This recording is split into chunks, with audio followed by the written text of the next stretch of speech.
and welcome to Meet the Mentors. Today we're at the Bocca di Bacco and we're going to meet 3 of our mentors from the Metro Accelerator who have an unbelievable expertise in the field of technology and hospitality, which is why we chose them, and I'm going to have a chat with them to find out more about them.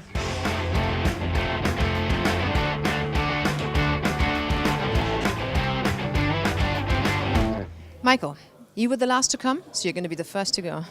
Could you tell me a few words about yourself? I'm a hotelier by trade. As you can see from the grey beard, it has been a few years.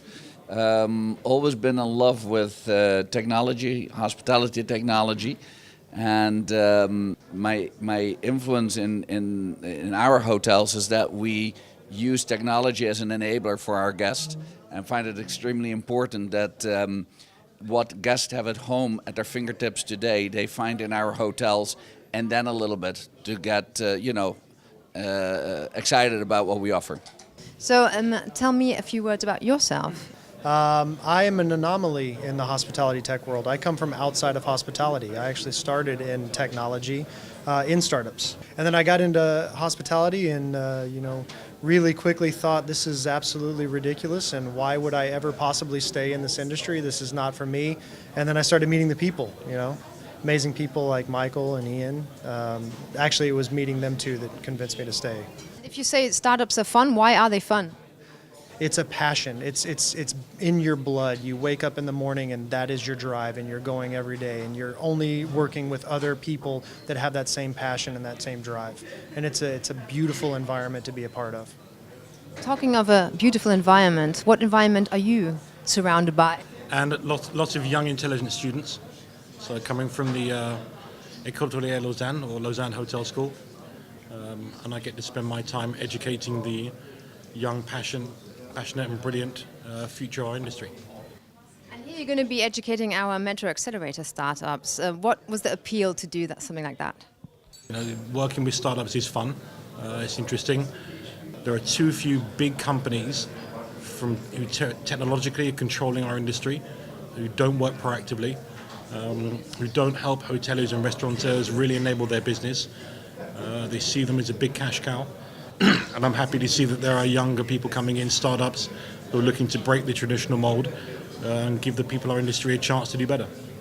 Mm-hmm. The hotel industry doesn't seem to be that open, or it's very slow in development. So what do you think is missing? If you look at our industry, it's mostly vendor-led. So the vendors are creating and selling to the hotelier, and the hotelier decides whether it is good, whether they need it, and whether it's a good price. But there's no innovation happening, and there's no partnership in developing.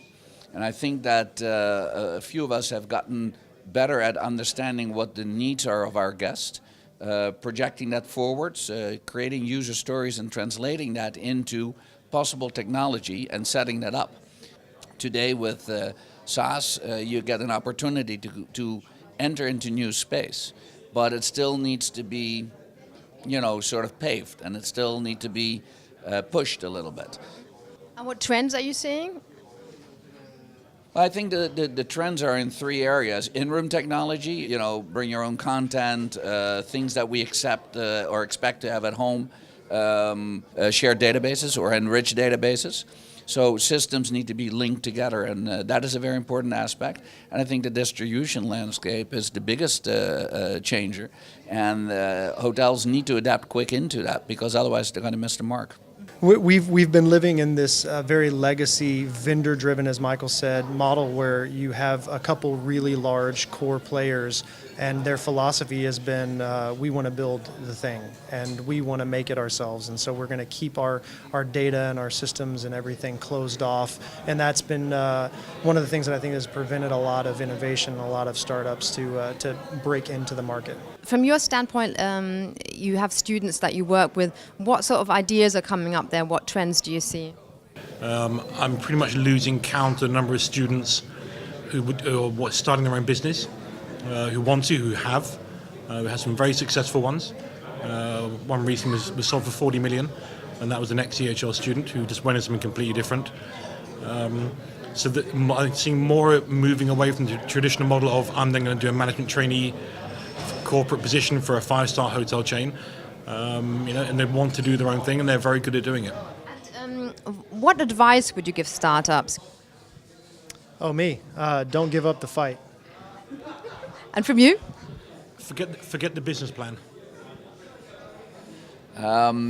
Stay on course and believe in yourself and get a little bit of help from experience in the other areas. And is there anything specific that you say I would really like to have in, hospitality, like technology? Well, I think that there's plenty of opportunities, and I think that today we see the first data platforms, and there is an opportunity to create a gazillion apps onto that will allow the hospitality industry for once to get enriched with opportunities that only other industries have today. So I don't think so much that we're going to recreate something mythical that all of a sudden replaces everything that we have been using, but finally I think that we can reach our data and can move our data so that others can work with it, and that makes it exciting, I guess. And is there any specific startup that you've seen in the last year or something that really impressed you? I think the thing that I've been most impressed by is this ESB concept, this enterprise service bus, which is basically a middleware layer that sits in between all of these different legacy vendors and that creates that open API into everything. Where it didn't exist before and where these vendors hadn't supported it before. So from a startup perspective, if I'm creating some kind of mobile app and I need to be able to tie into every single point of sale all at once, it sure would be a whole lot easier for me to just develop to one API and have that speak the language of everyone else. And with you, did you see anything revolutionary in the last half year? I think there's a couple of areas. What Lyle mentioned, indeed, that enterprise layer that sets you free, whereby even legacy systems can work together, is absolutely fantastic. What I think it does even more, it sort of gets all your data through one pipe, and you can get to it. So you can put a dashboard to control ahead of the guest, issues, things. You can, take your guest data out, enrich it, and use it again in the whole distribution stream. So that is great. But what I think it does, it allows for everybody to start bringing technology into the industry, where before always the interfaces were the lockup.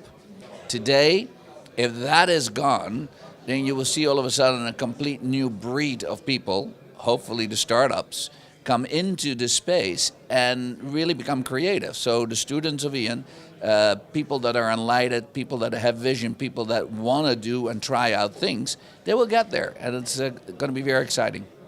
Okay, thank you so much for your insights and your words, and really looking forward to you participating at the Metro Accelerator and having all your expertise. Now, time for some food. Great, thank you. Thank you. That was today's episode of Meet the Mentors. I hope you enjoyed it. Check out our videos on our channel. Thank you for watching. Over and out.